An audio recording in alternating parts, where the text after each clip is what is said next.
Assalamualaikum. Salam. Cari kasut ke? Kita tengok-tengok ya. Oh.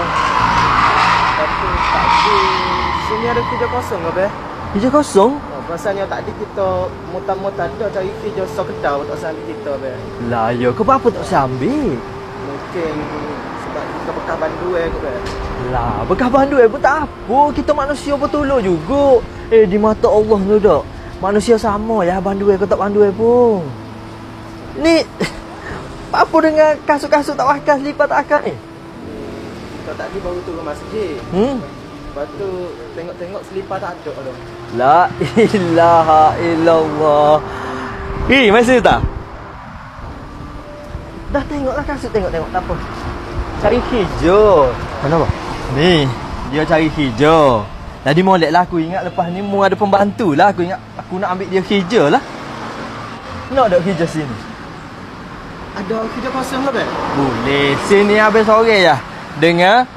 Dua orang ni ya. Kalau bukan dia nyipek kasut, habislah nyipek kasut. Oh, dua orang lah. Jadi betul lah ni kita boleh kerja sini be? Boleh? Nak start esok pun boleh?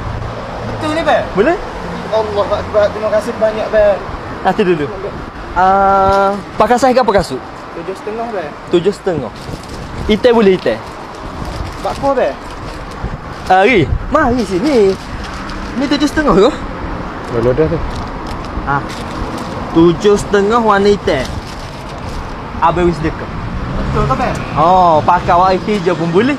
Allah, terima kasih banyak be. Semoga murah rezeki be. Patut kita boleh start kerja esok ni be. Boleh? Boleh tolong ring. Okey be. Terima kasih banyak.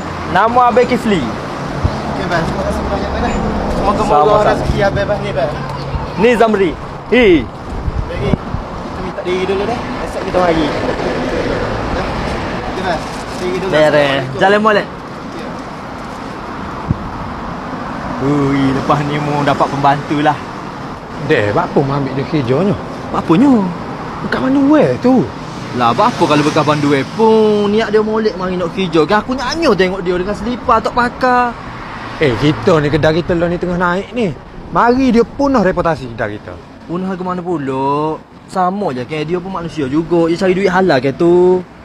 Lagipun kita tak tahu ke dia lah ke mana. Mungkin dia nak berubah asbab dia kerja sini boleh ubah masa depan dia, kita tak tahu.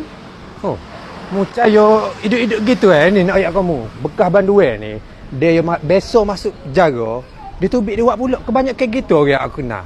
Percayalah dia. Kita ni tak boleh bersangka buruk ni. Kita tak boleh bersangka buruk dengan manusia. Sebab